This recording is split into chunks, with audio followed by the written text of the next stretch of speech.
Hey everyone, I wanted to make a quick video to share how I went about installing my Midland MXT275 radio in my 2019 Toyota 4Runner Pro. But first of all, why did I go with the Midland 275? The reason was simple to me is because all the controls are inside the microphone, which meant I could go ahead and install the receiver somewhere hidden inside the car and only have to break out the microphone when I'm off-roading or camping or whenever I need it, right? So that was important to me because, you know, right now with all the petty crime going on and got to deal with people trying to steal catalytic converters, I figured the less that's visible through your windows, the less temptation it is for somebody to break into your car. So I really like that concept, and also I like to keep my the car kind of clean inside when I'm not off-roading, meaning that I can put all my equipment away and it just, you know, pretty much looks stock inside. When you go off-roading, then that's when I break out all the goodies, and which leads me to the system that I use. I like using the Mob Armor magnetic system. So basically, instead of doing any drilling into your dashboard, you just place these little metal plates wherever you want to put either your cell phone, your iPad, or in this case, what I used to use, the little radios, the handheld radios. They come with these little metal double-sided sticky tape things, and you essentially just pop them on, you use it, pop it off. When you don't need it, you take this part off of your car and everything looks nice and clean. So really like this system. I actually put a metal plate behind the microphone, which I'll show you inside. So now I just put this on the dash, put the microphone on it. So I didn't use what came in the unit, which is basically this little plastic clip thing with double-sided tape, and it comes with a little knob that I was able to take off just by unscrewing it. But normally you would place this somewhere in your dash and this just slides right in. You know, the microphone will be here, slide it off, talk, put it back.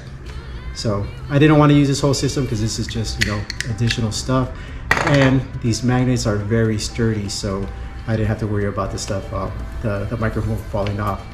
So let's go inside. I'll show you where I put the actual unit and where I put the jack for the microphone.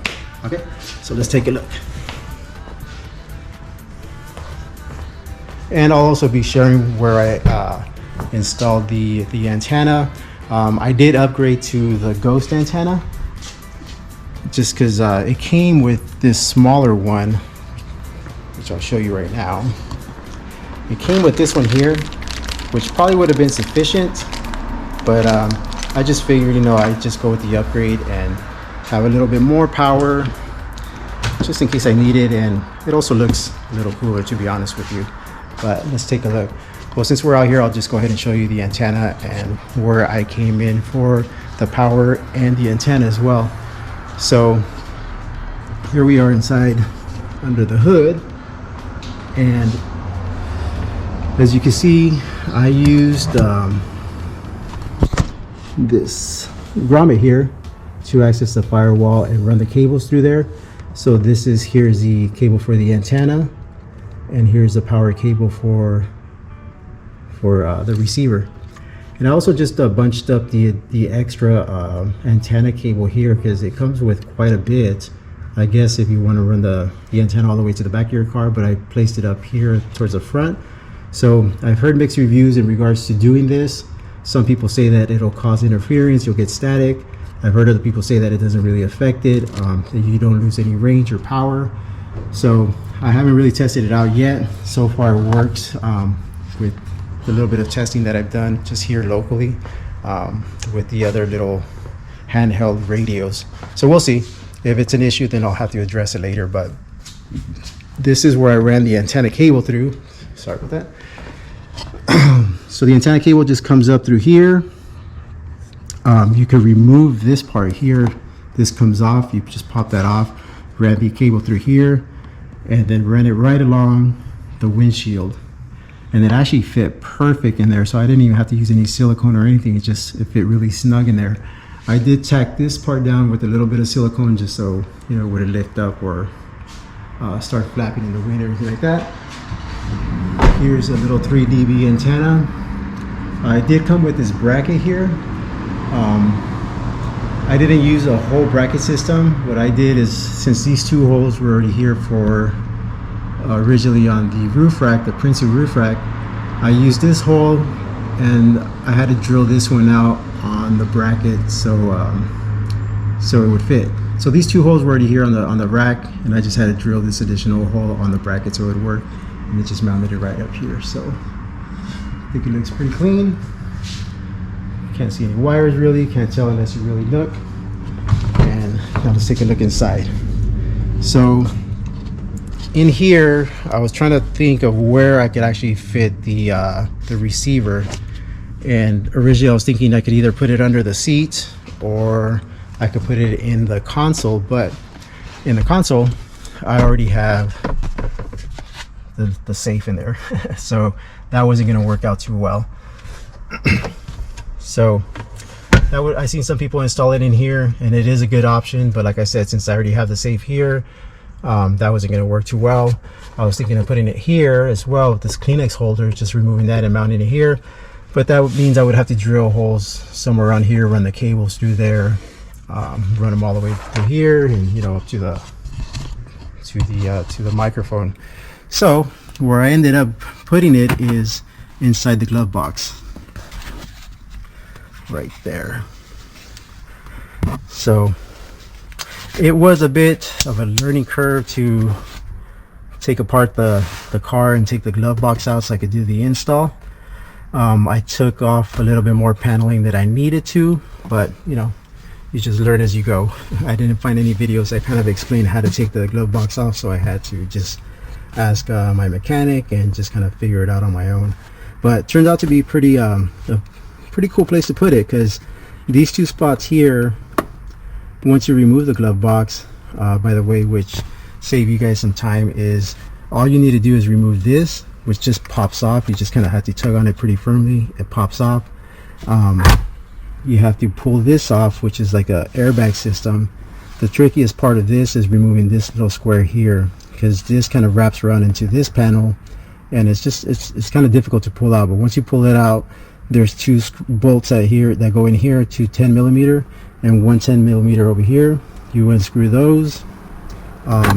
In here you use one of these little prying tools. I got this at Harbor Freights for a couple bucks. You just pop these off, a couple of more bolts in there, you remove those, and then the glove box will come out. So it turns out, because originally I thought I was going to have to drill into the glove box, and fortunately it has these two blank spots here, a rectangle one and a circular one, and the grommets I purchased had actually fit perfectly here, so there was no drilling required. And given that this is kind of like popped out, there's a little bit of space back here for the cables as well. So, and originally I was going to go ahead and rivet this on the little bracket, but I watched somebody else's install video which opted to install their unit here, and they used double-sided sticky tape with Velcro. So that's what I went ahead and used, and the Velcro I purchased is rated for 15 pounds, which is more than enough to hold on to that little unit there, which is pretty light.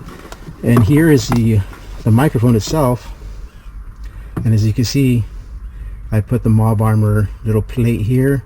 That little nub that I showed you earlier, the little knob, it was held on by a little screw, so I just went ahead and drilled a hole through the Mob Armor plate and just screwed it in. These do come with very strong double-sided sticky tape, but the way the microphone is built, there's a kind of like a rim, a circular rim here, so there wasn't really good contact for the double-sided sticky tape to stick onto, which is why I opted to drill that hole, screw it in, and in addition, just whatever surface the sticky tape was able to hold on to, it'll hold on to, so just extra security. Go ahead and put this over here.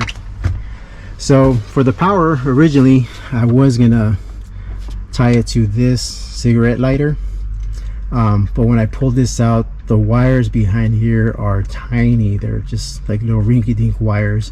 This is, I believe, 14 gauge wire. This is I didn't even check what gauge, but it was super small, so there was no, I didn't feel too sure about splicing the 14 gauge to this wire. I don't even know if that would be possible or safe, so I just ended up hard wiring it over to the battery. But now that I mentioned that, I kind of made a I don't know if it's a mistake, but I should have just ran it. I mean, I ran it all the way across. As you can see, it runs right along there. Zip tied it, came through here, and then I spliced it. I guess since I already had purchased these little splicing things, I spliced it to this cable instead of just connecting it right to the terminal here, which would have been smarter, because now I've spliced this wire, and you know, so that's why I covered it in silicone as well, just to kind of like keep the moisture out and stuff like that. It was a dumb mistake on my part. I should have just ran it straight to here. I mean, yeah, that wasn't too smart. So so now up here in the driver's seat, get in here, and I'll show you where I put the jack. So my kids are coming home from school. So so yeah, the jack. So as you can see, the 4Runners, they come with like these extra little blank spots in case you, I don't know if the factory comes with anything there, maybe on the limited editions or something there, but on mine there's 1, 2, 3, 4, 5 of these, where you could actually buy these switches like I did here, like these OEM switches, and these two are for the fog lights, the roof one and the bumper. So I have 2 more here in case I want to install something in the future. But there was also one down here, which I found it to be like the ideal spot for the RJ45 jack. And I found one company, I think on eBay, that they sell these already pre-made, but they're out of Australia, and unfortunately they at this time they do not ship out to the United States. So so I pretty much had to just make my own. So luckily I had just purchased a Dremel not too long ago, and I just used that to cut the square out and fit the female jack through the back. I did use a little bit of glue just to secure it in there, and since you do have to remove a lot of the plastic from this little blank plastic thing, it kind of weakened it, so it was coming out easy. So when I would pull out the jack, the whole thing would pop out.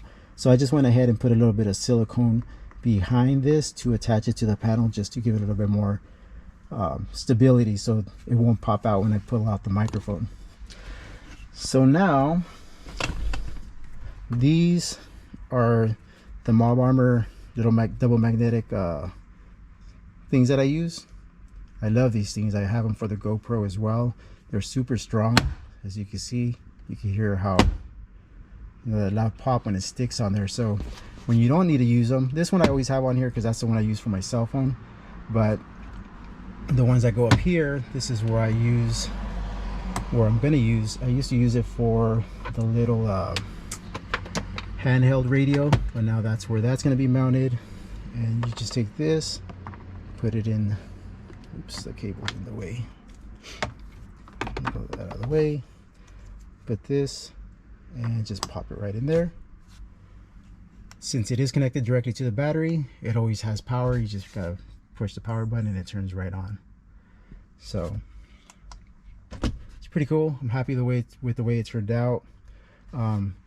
I have another little Mob Armor magnet plate here. This is where I put my iPad, and they do have the different size magnets. This is the Goliath one that they have, significantly bigger than the other one, but it's strong enough to hold an iPad. This is an iPad mini 4 that I use for the maps, Gaia maps or All Trails, whichever one we're using for the specific trip.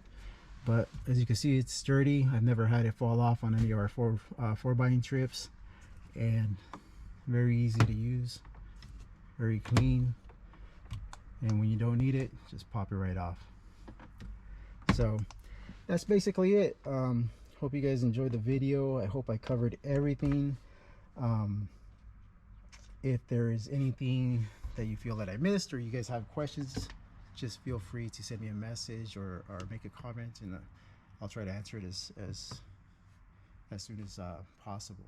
But hope you guys enjoy. Hopefully it's helpful. Hopefully I gave you guys some ideas on how to do the install on a 5th generation 4Runner Pro, or just any 4Runner I should say. So once again, thanks for watching. Any questions, let me know.